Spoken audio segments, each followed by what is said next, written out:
All right, where'd we leave off? The Angel. Okay, so this was Martin Goodman's favorite character that just never got as popular as Human Torch or Submariner. This is by Paul Gustafsson. He was from Finland. Okay, so we've got crime all over the city, in a restaurant, a city official's home, a subway station, a gambling house, a delivery syndicate. Look at that, an explosion. A truck bursts into flames. You finished, bud. Say your prayers. I said fix that, Jerry, or there'll be someone else doing your job tomorrow. A wife and 3 kids, eh? You should have told that to your bosses. From now on, you're selling our brand of liquor. Okay, so the mayor is calling in the police commissioner to try and figure out what to do. Look, he's in yellow. All he needs is a hat, and he'd be Dick Tracy. And this guy's got an idea. He says, let's hire the Angel. Okay, so the guy with the idea about the Angel is named Dr. Lang. Don't know why he's included in this meeting, but he's the guy with the idea. He's the man with the plan. Except he doesn't need to hire the Angel because the Angel's already on it, and he threw a note through the window tied to a rock. It's got the names of all the bad guys that the Angel's going to go after. So I guess they don't have to hire the superhero. He's going to do it for free. Listen, Kappa, I don't believe in spooks or fairy tales. Ooh, he does have a hat. It's white, though. Oh, so the Angel casts the shadow of an angel. And we get our first look at him. Look, he's all in blue with a red cape and a yellow emblem on his chest. I think they were really trying to fool people into thinking he's Superman. Look, he's coming in from the air. It does look like Superman, with a little pencil-thin mustache. But you know, that's appropriate because the look of Superman was based on Douglas Fairbanks Sr., who had that little pencil-thin mustache. And his Clark Kent disguise would have been based on Harold Lloyd. But this isn't Superman, it's back to the Angel. So the fight starts, and he easily mops the floor with the bad guys, but the Angel has no powers. He's not super strong, not super fast, he can't fly. He's just a dude. I guess you could say, is it really a superhero just because he wears a costume? I mean, is everybody that dresses up for Halloween a superhero? Well, I guess if they fight crime. Well, Batman is a superhero. Okay, I don't really know what to think about this. Oh, he choked a guy out. So he is taking everyone out, but he gets clubbed in the back of the head with a gun instead of shot. Well, that's convenient. And they take him hostage, but they're gonna shoot him anyways, so I guess they gotta give him time to escape. Isn't it funny how if you have a gun, you can't actually shoot somebody? If you have a sword, you can't actually stab or cut them, but you can always smack them with the broadside of the blade or hit them over the head with the butt of the gun and knock them unconscious. You can always hit them bluntly with the weapon, but you can't use it in the way it was designed because that would be too deadly. Okay, some woman that's supposedly associated with the bad guys goes along. I guess they can't shoot him at their hideout. They have to drive him out to a tree, untie him, retie him to the tree, and then the woman goes behind and cuts the ropes so he can escape. And even at gunpoint, I think he's going to survive. Wait a minute, he's wearing the same yellow suit as Dick Tracy, the commissioner. Oh, well, this is pretty good. So he uses the bad guy as a shield. The bad guy is also shooting. They end up killing, all the bad guys kill each other. Well, 5 out of the 6, because the 6th one gets away. He's followed by the Angel, though. The Angel on foot follows the car. I don't know how that works.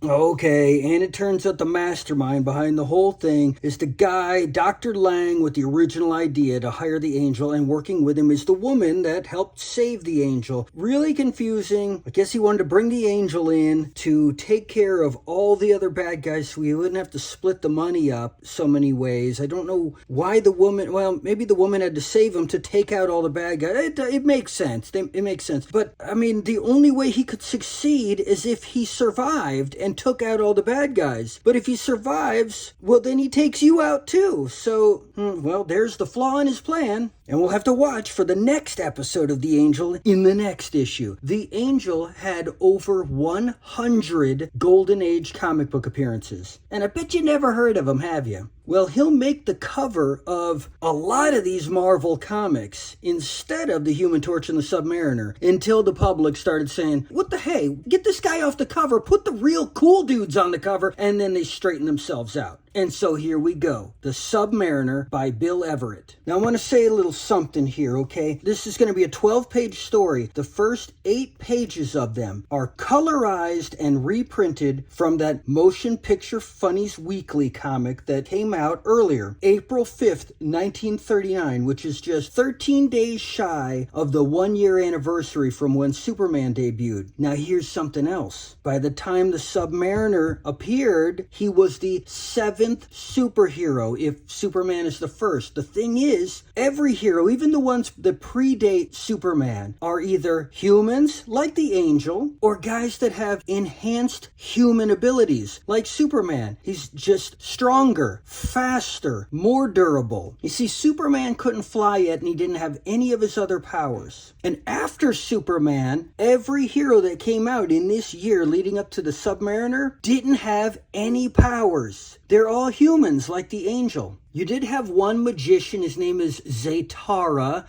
They don't really feature him in comics anymore. They feature, I believe it's his daughter, Zatanna. This is from DC Comics. But Zaytara, he's just a ripoff of Mandrake the Magician. So he's got those powers of illusion, hypnosis, magic tricks. They're not superpowers. And then from Centaur Publications, you have the Arrow, which is just basically an earlier version of Green Arrow and Hawkeye. It's just a guy with a bow and arrow. This time, the Arrow, he's all in red. It's just Robin Hood. No powers. Namor the Submariner is the first comic book superhero after Superman that actually has superpowers. Now, he has the super strength, the super speed, just like Superman, but he's also can breathe underwater, swim real fast. But here's the big thing. The Submariner can fly. Superman couldn't fly yet. The Submariner flies in this story. He is the first superhero with the power of flight. Superman did not fly until February of 1940, so it's the next year, and that was on the second episode of his radio show. He didn't fly in his own comic until the year after that, in June of 1941, in Superman issue 10, and that time it was only because the artist made a mistake. He didn't actually fly for real and say in the story that he had the power to fly until September 1944 in Superman issue 30.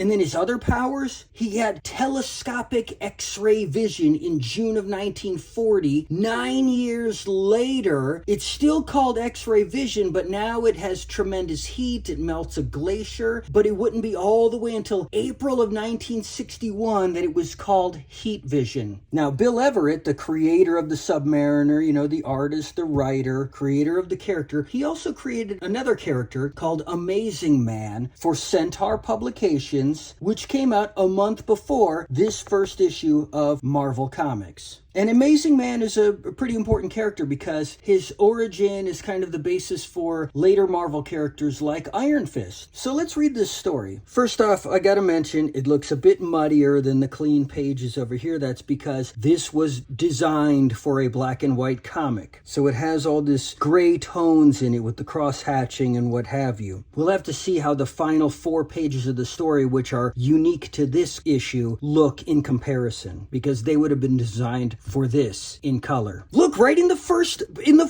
caption box, flies in the air. Let's just read this. Here is the Submariner, an Ultraman of the deep, lives on land and in the sea, flies in the air, has the strength of 1,000 men, is a youth of dynamic personality, quick thought and fast action. From whence does he come and what is his mission? Sorry for my enthusiasm, but I love this character. This is pretty cool. So they're checking out a wreck, trying to salvage it, I think. They're in these cool diving suits as they're communicating with each other by telephone under the sea. And oh my god, they find a guy underwater, breathing underwater. This is awesome. Oh, and surviving the deep sea pressure. Check out his cool fiery hair and his blue skin. I think that's just the way he looks underwater. Those robots, they can't be men. Why, they're mechanical and so ponderous. Yet they're shaped like men, and certainly they're not fish. I wonder. One of them has some kind of fire weapon. I'd better get out of here. These must be the control wires. I'll fix it so they can't follow me.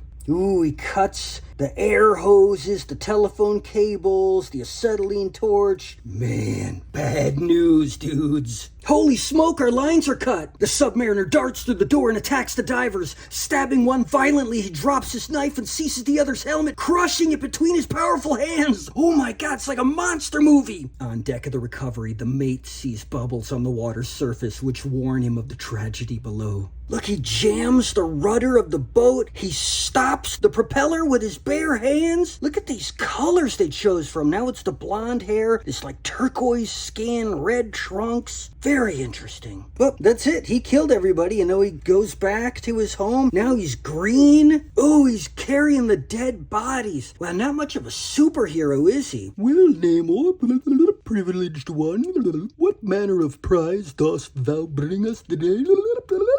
That I cannot truthfully say, Holy One, but thou shalt see for thyself. Great sharks, Namor. So these are clearly like fish people.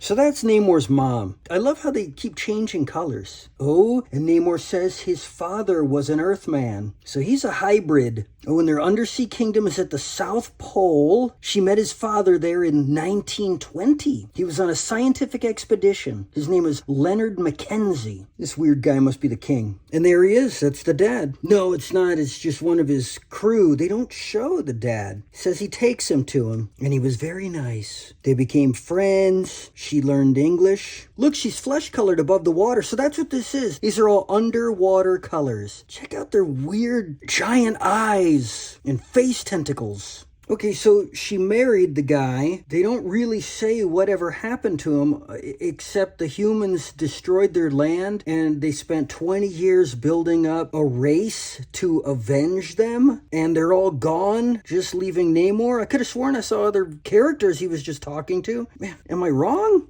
Here they are.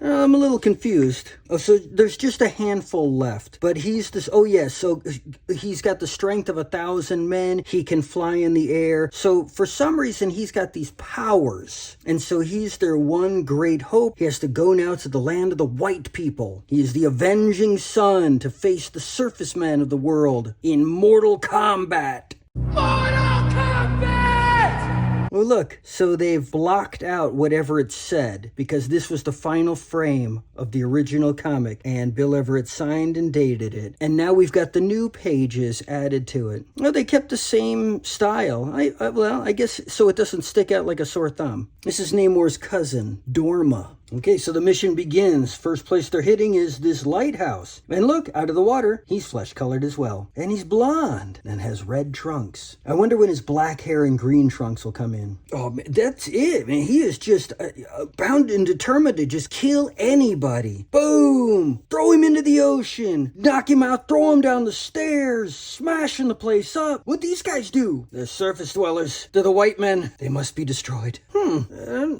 So I guess he doesn't feel he can take these guys out, so he wants to escape. Maybe he's just trying to save his cousin. She doesn't have the powers that he does. So he flies up to the airplane, hurls the pilot out to his death. Oh, and he sends her off. I was right. He's just trying to save her. And he goes right back into the drink to further his adventures in his crusade against the white man. White men, sorry. So what is heroic about him? Is he supposed to be a superhero? What a weird character. Well, we'll have to finish this issue in the next episode. See ya.